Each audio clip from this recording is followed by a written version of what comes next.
우리의 죄를 용서해 달라는 기도에 대해서 함께 저와 여러분이 살펴보므로 은혜를 나누고자 합니다.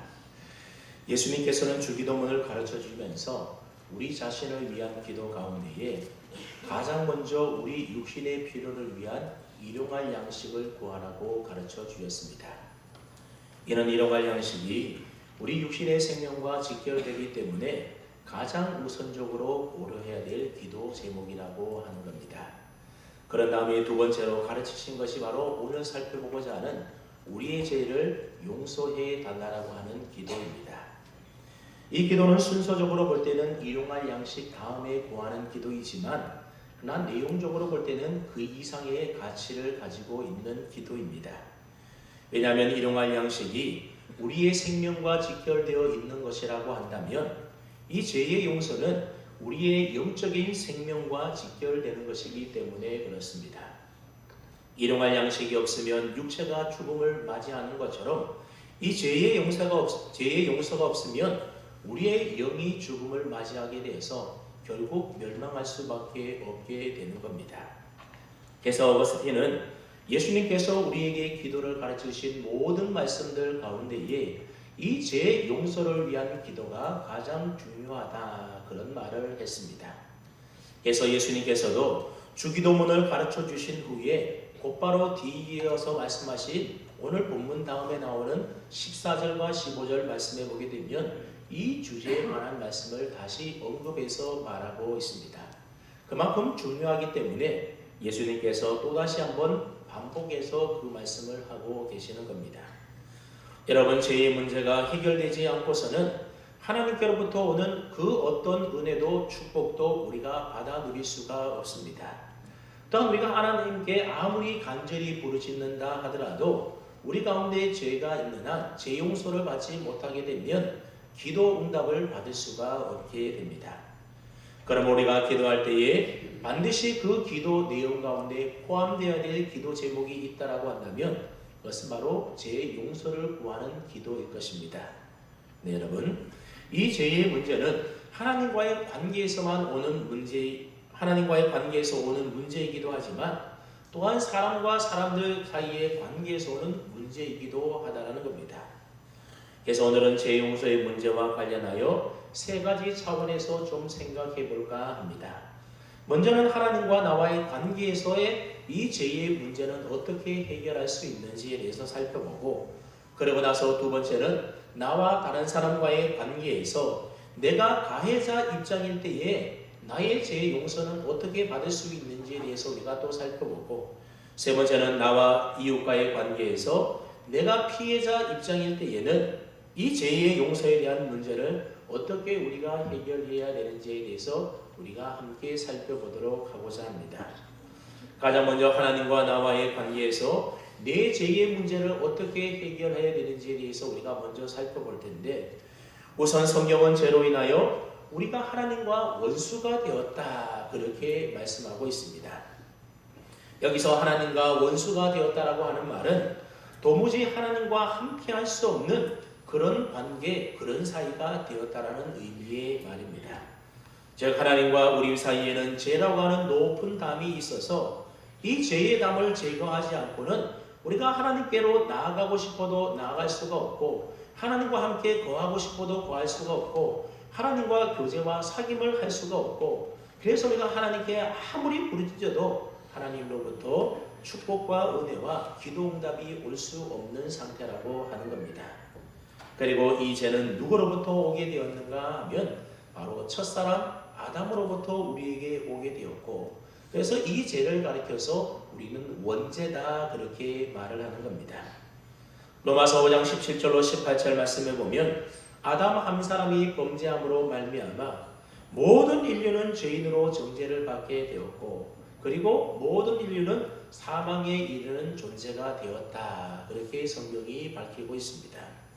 여기에 대해서는 어느 누구도 예외가 없다라고 하는 겁니다. 그래서 로마서 3장 10절 말씀에 보게 되면 의인은 없나니 하나도 없다. 다시 말하면 이 세상에 존재하는 모든 사람들은 다 하나님 앞에 죄인이라고 하는 겁니다. 금방 갓 태어난 아이조차도 죄를 범한 일이 없지만 그 아이 역시도 죄인이다 성경이 말하고 있습니다. 이처럼 모든 인간은 다 죄인이 되어서 하나님의 진노 심판 아래 정죄를 받아서 사망에 이르게 되었다라는 겁니다.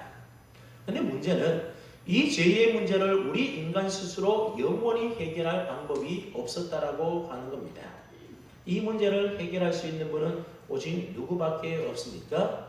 우리 인간 스스로 해결할 수 있는 것이 아니라 오직 하나님만이 우리 인간의 죄의 문제를 해결해 줄 수 있는 유일한 분이라고 하는 겁니다. 그래서 인간 스스로 죄의 문제를 해결할 수 없기에 하나님께서 이 죄의 문제를 해결하기 위한 방법을 하나 제시해 주셨습니다. 하나님께서는 인간의 이 죄의 문제를 해결하기 위하여 당신의 외아들인 예수 그리스도를 이 땅에 보내어서 그로 하여금 사람들의 죄를 대신 지게 하셨다라고 하는 겁니다. 하나님과 인간 사이에 가로막고 있는 이 죄의 담을 허시기 위해서 예수 그리스도를 화목제물로 이 땅에 하나님이 보내셨습니다. 감사하게도 예수님께서는 그 사명을 온전히 감당하셨습니다. 예수님은 죄가 없으셨지만 그러나 모든 인류의 죄를 대신 지시고 십자가 위에서 거룩한 보혈의 피를 흘리시고 끝내 십자가 위에서 죽으셨습니다. 그리고 누구든지 예수님께서 나의 죄를 위하여 십자가에 피 흘려 죽으심을 믿고 그 예수님을 영접한 사람들은 이제는 더 이상 죄 없다 의롭다 여겨주시고 당신의 자녀로 삼아 주셨습니다. 이것을 가리켜서 우리는 은혜다 그렇게 부릅니다. 그래서 여러분, 예수 그리스도로 말미암아 죄로 인하여 죽었던 우리가 새로운 생명을 얻게 되었고, 그리고 죄인이었던 저와 여러분들이 예수님의 보혈의 피를 힘입어서 의인이 된 것입니다. 그러므로 예수 그리스도를 영접한 사람은 모든 죄로부터 다 용서함을 받은 것입니다. 로마서 8장 1절과 2절은 이러한 사실에 대하여 이렇게 말하고 있습니다. 그러므로 이제 그리스도 예수 안에 있는 자에게는 결코 정죄함이 없나니 예수 그리스도 안에 있는 자, 예수님을 나의 구세주로 나의 주님으로 믿는 사람에게는 더 이상 정죄함이 없다라는 겁니다. 왜냐하면 이는 그리스도 예수 안에 있는 생명의 성령의 법이 죄와 사망의 법에서 너를 해방하였기 때문이라고 하는 것입니다. 그러므로 예수님을 믿는 저와 여러분에게는 정죄함이 있습니까? 없습니까? 없다라고 하는 겁니다. 왜냐하면 예수님 안에 있는 생명의 성령의 법이 죄와 사망의 법에서 저와 여러분들을 해방시켜 주었기 때문에 우리에게는 더 이상 정죄함이 없는 것입니다. 그래서 우리가 의인이 된 것입니다. 바로 이러한 사실을 우리 모두가 믿어야 되는데, 이러한 사실을 믿는 것을 가리켜서 믿음이다 말하고, 이 믿음을 통하여 우리는 의롭게 되는 것이고, 이 믿음을 통하여 우리는 구원을 얻게 되는 겁니다. 그다음에 여러분, 여기서 한 가지 질문이 생겨나게 됩니다. 이제 우리가 죄와 사망의 법에서 해방되어 우리의 모든 죄가 이미 다 용서받았다라고 한다면 더 이상 하나님께 죄에 대한 용서를 구하지 않아도 되는가? 그런 질문이 생겨나지 않습니까? 여러분들은 어떻게 생각하십니까? 이미 예수님을 통하여 우리 모든 죄가 이미 다 용서를 받았으니 더 이상 우리가 살아가면서 지은 죄들에 대하여 하나님께 죄 용서해 달라고 구할 필요가 없는 것이겠습니까? 아니면 계속해서 우리가 짓는 죄들에 대해서 또다시 반복적으로 하나님의 은혜와 용서를 구하는 기도를 계속해야 하는 것이겠습니까? 전자이겠습니까? 후자이겠습니까? 정답은 우리가 살아가면서 짓게 되는 죄들에 대해서는 계속해서 반복적으로 죄를 용서해 달라고 기도해야 한다는 겁니다. 그래서 예수님께서 주기도문에서도 우리의 죄를 용서해 달라고 기도할 것에 대하여 말씀하신 것입니다. 원죄를 포함하여 우리의 모든 죄를 우리는 분명히 다 용서받았음에도 불구하고 우리는 우리의 죄를 용서해 달라고 계속적으로 기도해야 하는 겁니다. 만약 누군가가 여러분들에게 한 번 죄사함을 받은 사람은 더 이상 죄에 대하여 회개하거나 죄 용서해 달라고 기도할 필요가 없다, 그렇게 누군가가 여러분들에게 말하고 가르치는 사람이 있다라고 한다면 그 사람은 구원파가 틀림이 없습니다. 이단으로 정죄된 구원파는 제3을 받은 사람은 두 번 다시 죄에 대하여 용서를 구할 필요가 없다. 그렇게 그들은 주장을 합니다. 그래서 이미 구원받았다면, 그래서 구원의 확신이 있다라고 한다면, 제3의 비결을 그들이 깨닫았다고 한다면, 마음대로 죄를 지어도 이미 다 모든 죄를 용서받았기 때문에 죄를 지어도 괜찮다. 그렇게 주장하는 사람들이 바로 구원파 이단들입니다. 하지만 이들의 주장은 우리 인간들에게 있는 근본적인 죄의 문제와 또 살아가면서 범하게 되는 죄의 문제를 구별하지 못하는 데서 비롯된 것입니다. 다시 말하면 원죄와 자본죄에 대해서 이들은 구별을 하지 않는 겁니다. 여러분, 요한복음 13장에 보게 되면 예수님께서 왜 우리들이 계속해서 이 용서의 은혜를 구해야 하는지에 대하여 아주 쉽게 설명해 준 내용이 나오게 됩니다. 요한복음 14장에 보게 되면 예수님께서 허리에 수건을 들으시고 대야에 물을 담은 후에 제자들의 발을 씻겨주는 장면이 기록되어 있습니다. 그때 베드로가 예수님을 향하여 자신의 발을 절대로 씻기면 안 됩니다. 제 발을 씻을 수가 없습니다. 그렇게 예수님이 발 씻어주는 데 대하여 거부를 하게 됩니다. 그때 예수님께서 베드로에게 뭐라고 말씀하셨는가 하면, 내가 너를 씻기지 아니하면 너는 나와 상관이 없다. 그렇게 말씀합니다. 이 말을 들은 베드로가 깜짝 놀라서, 그러면 발뿐만 아니라 내 손과 내 머리까지도 다 씻어 달라고 또다시 예수님에게 요청을 합니다. 그때 예수님께서 이런 베드로에게 뭐라고 말씀하셨는가 하면, 이미 목욕한 자는 발밖에 씻을 필요가 없다. 그렇게 말했습니다. 여러분, 이미 목욕을 했는데 지금 발만 더러워졌는데 발만 씻으면 되는데 다 목욕할 필요가 있겠습니까? 없겠습니까? 없다라는 거죠. 그냥 목욕한 사람은 발만 씻으면 된다라는 겁니다.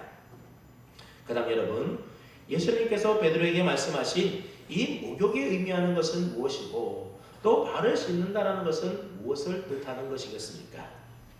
목욕은 예수님을 믿음으로 우리의 근본적인 죄의 문제, 즉 원죄가 깨끗하게 씻음을 받아서 새 생명으로 거듭나게 되는 중생을 의미하는 것이 바로 목욕입니다. 이 근본적인 죄 씻음과 죄의 용서는 일평생 단 한 번의 회개로 모든 것들이 다 끝난다라고 하는 겁니다. 그러나 우리가 자주 씻어야 될 발 씻음이라고 하는 것은 예수 믿은 의에도 여전히 우리가 성화의 삶을 살아가다 보면 하나님 앞에 온전하게 거룩한 삶을 살아가지 못하고 내 안에 있는 육체의 욕심을 따라서 내 마음대로 살아가는 여러 가지 죄들을 짓게 되는데, 이 죄를 짓는 것들이 바로 이런 죄를 지었을 때에 회개하는 것이 바로 발 씻음에 해당된다는 겁니다.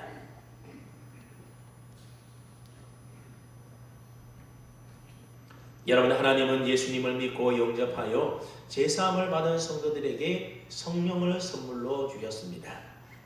그리고 성령님은 성도님들 안에 내주하시면서 그들이 하나님의 자녀답게 살아가도록 우리를 거룩한 삶으로 날마다 인도해 주십니다.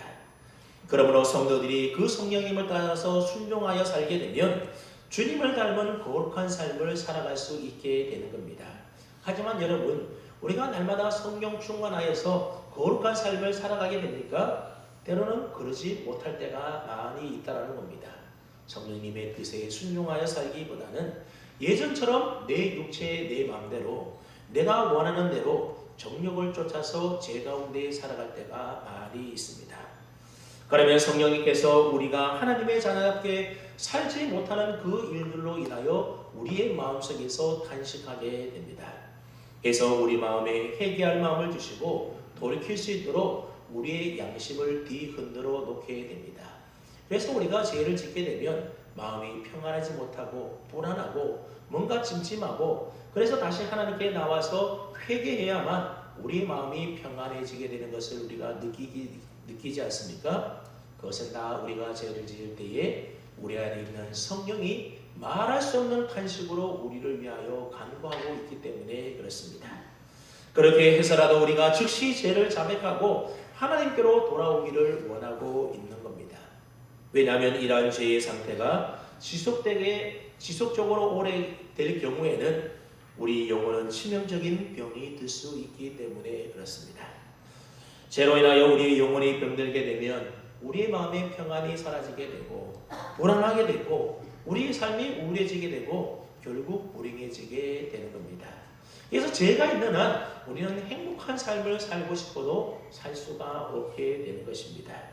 또 죄로 인하여 생긴 우리의 마음의 상처와 여러 가지 또 아픔들과 고통이 우리의 삶에 그대로 계속적으로 남아있게 된다고 하는 겁니다. 그래서 하나님은 우리가 죄를 지었을 때에 정직하게 우리의 모든 죄를 인정하고 하나님, 내가 이러한 잘못을 저질렀습니다. 나는 죄인입니다. 그렇게 하나님 앞에 내 죄를 자백하고 그 죄에서 돌이켜 회개하기를 원하신다는 겁니다. 그리고 우리가 이렇게 회개하기만 하면 우리가 그 어떤 죄를 하나님 앞에 지었다 하더라도 우리의 모든 죄를 다 용서하여 주시고 다시는 그 죄를 기억조차 하지 아니하신다 우리에게 약속해 주셨습니다. 그래서 하나님은 사도 요한을 통하여 요한일서 1장 9절에서 다음과 같이 말씀하셨습니다.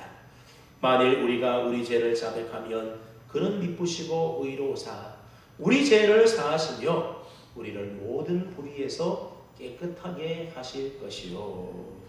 그러므로 우리는 살아가면서 하나님과 사람 앞에 지은 죄의 문제에 대하여 날마다 하나님 앞에 다 내려놓고 자백하고 회개하고 죄 용서를 구해야 하는 것입니다. 그래서 예수님께서도 우리의 죄를 사하여 달라고 기도하라고 우리에게 가르쳐 주신 것입니다.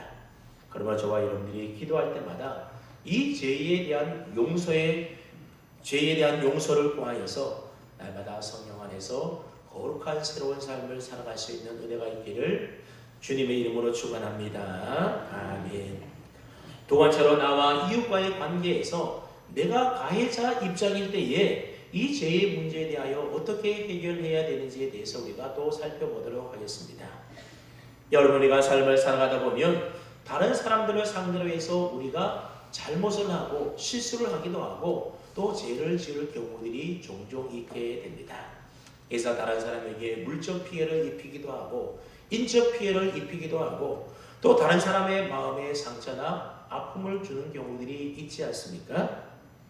그럴 경우에 그러한 죄에 대하여 우리가 죄 용서를 받고 이 죄의 문제를 해결하려면 어떻게 해야 하겠습니까? 많은 경우에는 나의 죄로 인하여 손해와 피해를 입은 그 사람에게 찾아가서 용서를 구하고 그래서 죄의 문제를 해결하기보다는 하나님께 내 죄를 자백하고 회개함으로 하나님을 통하여 죄의 문제를 해결하려고 하는 경우들이 많다라고 하는 겁니다. 하지만 여러분, 이것은 잘못된 것입니다. 물론 하나님에게 우리의 죄를 자백하고 회개하고 돌이켜서 죄의 용서함을 분명히 받아야 됩니다. 그러나 그것보다 먼저 해야 될 일이 있는데 그것이 무엇이라는 겁니까? 그것은 바로 내가 죄를 지은 사람에게 찾아가서 그 사람에게 죄 용서를 구하고 그 죄에 합당한 보상을 해 주어야 한다라고 하는 것입니다. 2007년에 개봉되었던 밀양이라고 하는 영화가 있습니다. 아마 여러분들 가운데도 이 밀양이라는 제목의 영화를 보신 분이 있는 줄로 압니다. 이 영화의 주연 배우였던 전도연이 한국의 배우로 최초로 칸 국제 영화제에서 여우주연상을 수상해서 화제가 되었던 그런 영화가 바로 이 밀양이라는 영화입니다. 이 영화는 우리 기독교인들이 한 번쯤 깊이 생각해 볼 만한 이 죄용서의 주제를 다루고 있는 영화입니다. 이 영화의 주인공은 시내라고 하는 젊은 과부가 바로 이 영화의 주인공입니다. 시내는 남편이 죽게 되자 하나밖에 없는 아들을 데리고 남편의 고향인 밀양으로 내려가게 됩니다. 그리고 시내에게 있어서는 하나밖에 없는 아들이 그녀의 삶에 있어서 살아가는 유일한 이유였고 또 삶의 유일한 원동력이었습니다. 그래서 이 아들을 애지중지하면서 키우게 됩니다. 그런데 어느 날 그 아들이 유괴범에게 납치를 당하게 되고 그리고 살해를 당하여서 죽게 됩니다. 그로 인하여 시내는 깊은 절망에 빠져서 고통 속에 하루하루의 삶을 살아가다가 누군가의 전도를 통하여 교회를 다니게 되었습니다. 그렇게 신앙생활을 시작하면서 죽은 아들의 빈자리에 하나님이 찾아오게 되었고, 그러면서 새로운 삶의 원동력이 생겨나게 됩니다. 근데 그러던 어느 날 시내의 마음속에 성경 구절이 떠오르면서 아들을 죽인 이 유괴범을 하나님의 사랑으로 용서해 주어야겠다, 그런 마음이 생겨납니다. 그러니 그만큼 믿음이 자라난 것 아니겠습니까? 그래서 용기를 내어서 아들을 죽인 살인범이 있는 그 교도소로 면회를 찾아가게 됩니다. 그런데 아들을 죽인 살인자는 시내가 용서를 해주겠다는 말을 꺼내기도 전에 먼저 자기가 교도소 안에서 예수님을 믿고 예수님을 믿음으로 자신의 모든 죄가 다 용서받았다, 그러면서 굉장히 편안한 듯 그렇게 미소를 짓는 겁니다. 그러니까 시내가 그 살인자를 용서해 주지 않았음에도 불구하고 그 사람은 이미 예수님을 통하여 자신의 모든 죄가 용서받았다라고 생각을 하면서 시내를 보고도 아무런 미안함이나 죄책감 없이 너무나 떳떳하고 평온하다라는 것입니다.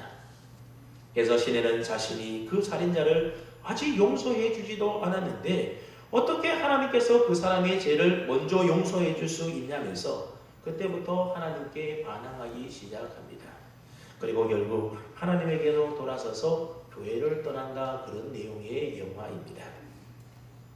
여러분, 오늘날 많은 사람들이 신의 아들을 죽인 이 유괴범처럼 행동할 때가 얼마나 많이 있는지 모릅니다.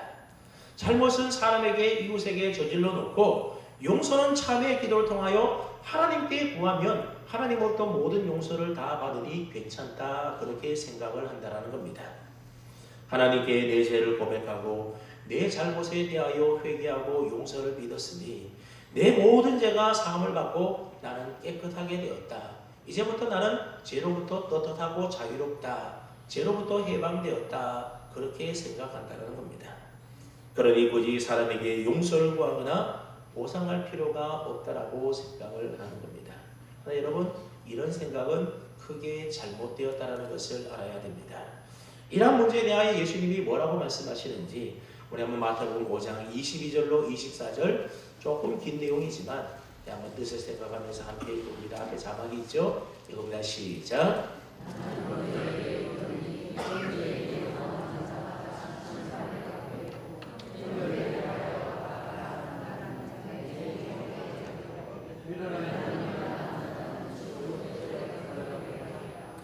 그러므로 예물을 제단에 드리려다가 거기서 내 형제에게 원망 들을 만한 일이 있는 것이 생각나거든 예물을 제단 앞에 두고 먼저 가서 형제와 화목하고 그 후에 와서 예물을 드리라. 아멘.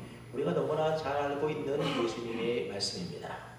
예수님은 잘못한 형제에 가서 먼저 용서를 구하는 것이 우선이라고 우리에게 가르쳐 주셨습니다. 그러기 전에는 하나님의 용서가 없다라는 겁니다. 물론 예배도 받지 않으신다라는 겁니다. 그러므로 하나님에게 용서를 구하기 전에 다른 사람과의 관계에서 잘못한 죄가 있는 줄로 생각나거든 먼저 그 사람에게 찾아가서 그 사람으로부터 용서를 구하고 용서받고 그러고 나서 하나님께 구하고 하나님께 예배도 드리라는 겁니다. 여러분, 예수님께서 십자가에서 이루어놓으신 그 사죄의 은총이 우리에게 효력을 나타내기 위해서는 우리 가운데 회개가 있어야 되는데 이 회개라는 것이 단순히 우리의 감정이나 잘못된 것을 입술로 고백하는 것으로 그치는 것이 참된 회개가 아닙니다. 참된 회개라고 하는 것은 바로 행동이 뒤따르는 회개가 바로 참된 회개입니다. 예를 들어서 나의 이익을 위하여 거짓말로 남에게 큰 손해를 끼쳤을 때에 그 죄를 뉘우치는 마음으로 하나님, 제가 잘못했습니다. 이런 죄를 지었습니다. 그러니 나의 죄를 용서해 주십시오. 그렇게 자신의 죄에 대하여 시인하고 고백하는 것으로만 끝내서는 안 된다는 겁니다. 그런 고백을 했으면 그 다음에 행동이 따라야 되는데 그 행동이라는 것이 무엇이겠습니까? 손해를 끼친 그 사람에게 찾아가서 용서를 구하고 그 손해에 대한 배상까지 제대로 책임지는 것이 바로 참된 회개라고 하는 것입니다. 그러므로 이웃에게 구체적으로 피해를 주고 손해를 입히고 상처를 입힌 죄는 하나님께 용서를 구하기 전에 먼저 그 피해자에게 용서를 구해야 하는 겁니다. 그럴 때 하나님께서도 우리의 죄를 용서해 주신다는 것입니다. 그럼 혹시 여러분들 가운데에 사람과의 관계에서 생긴 이 죄의 문제를 아직도 해결하지 못하신 분이 있다고 한다면 우선적으로 그 사람에게 진실된 용서를 구한 후에 하나님의 용서를 구할 수 있기를 바랍니다. 마지막 세 번째로 나와 이웃과의 관계에서 내가 피해자 입장일 때에 이 죄의 용서에 관한 문제에 대하여 우리가 어떻게 행동해야 되는지에 대해서 우리가 또 살펴보도록 하겠습니다. 여러분, 사람이 삶을 살아가다 보면 내가 남에게 죄를 짓기도 하지만 반대로 누군가가 나에게 피해를 입히고 나에게 큰 손해를 입히며 그런 일들이 있지 않습니까? 조금 전까지는 내가 가해자 입장에서 죄 용서받는 것에 대해서 우리가 살펴보았다고 한다면 예수님께서는 오늘 본문 주기도문을 통해서 피해자의 입장에 서서 이 죄 용서의 문제를 어떻게 해결해야 되는지에 대하여 우리에게 잘 가르쳐주고 있습니다. 12절 말씀에 보면 예수님은 먼저 죄 지은 상대방의 잘못에 대하여 용서해 주라고 말씀하고 있습니다. 왜냐하면 내가 잘못한 사람을, 내게 잘못한 그 사람을 용서해 준 것처럼 나도 제사함을 하나님께로부터 받을 수 있기 때문이라고 말하고 있습니다. 이와 관련하여 예수님은 누가복음 6장 37절로 38절에서 이렇게 말씀하고 있습니다. 비판하지 말라. 그리하면 너희가 비판을 받지 않을 것이요. 정죄하지 말라. 그리하면 너희가 정죄를 받지 않을 것이요. 용서하라. 그리하면 너희가 용서를 받을 것이요. 너희가 헤아리는 그 헤아림으로 너희도 헤아림을 도로 받을 것이니라 말하고 있습니다. 여기서 중요한 말은 마지막에 있는 너희가 헤아리는 그 헤아림으로 너희도 헤아림을 도로 받을 것이라고 하는 말씀입니다. 내가 남을 용서할 때에 나도 용서를 받을 수 있지만 내가 용서하지 못할 때는 내가 용서하지 못한 그 헤아림으로 말미암아 나 역시도 하나님으로부터 용서를 받지 못한다는 의미의 말입니다. 그런데 여러분, 남을 용서한다는 것이 어디 그리 쉬운 일이겠습니까? 만약 여러분이 밀양이라고 하는 영화에 나오는 그 시내의 주인공인 시내의 입장이라고 한다면 하나밖에 없는 자식을 죽인 그 살인자를 무조건적으로 하나님의 사랑으로 쉽게 용서할 수가 있겠습니까? 아마 쉽지가 않을 것입니다.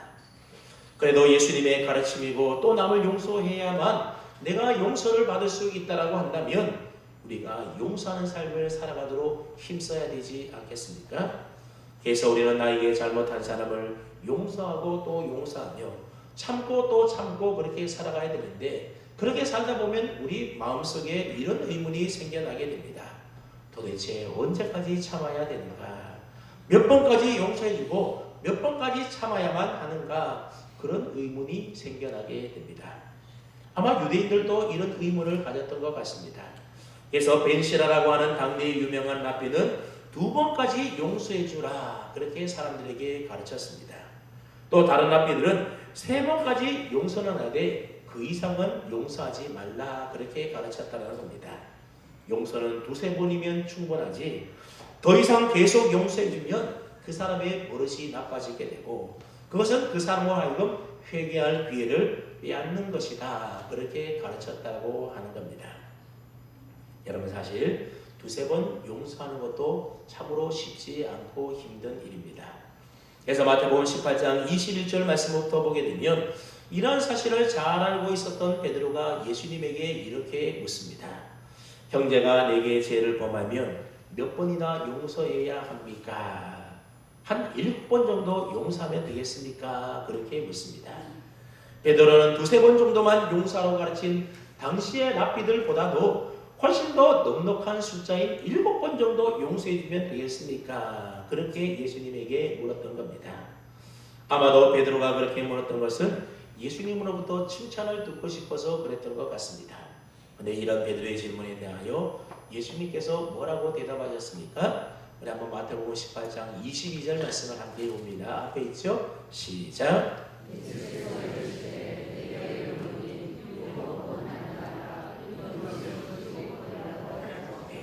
7번뿐 아니라 70번씩 7번이라도 할지니라.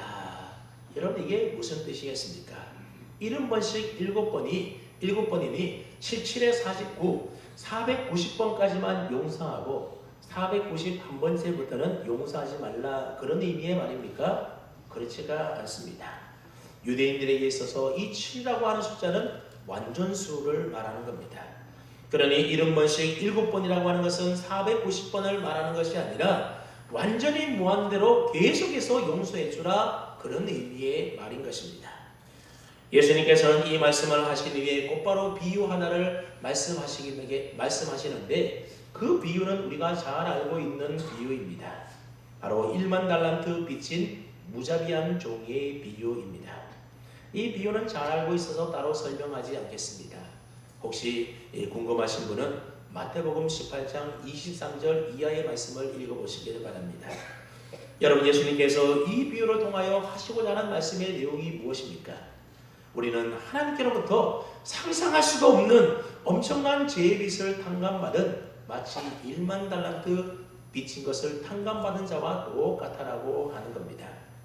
이런 엄청난 빚을 탕감받았다라고 한다면 내게 잘못한 사람을 용서하여 주는 것은 우리가 마땅히 해야 될 아주 지극히 작은 일에 불과하다라는 것입니다.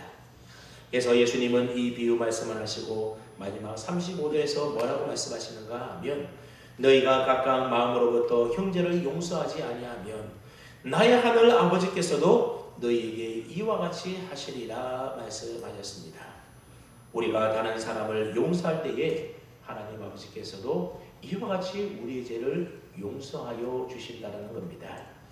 혹시 여러분들 가운데 아직도 용서하지 못한 그 무엇인가를 마음에 담고 이 자리에 계신 분이 있습니까? 아직도 미워서 얼굴을 쳐다보기 싫은 사람을 가슴에 품고 살아가는 분이 계십니까?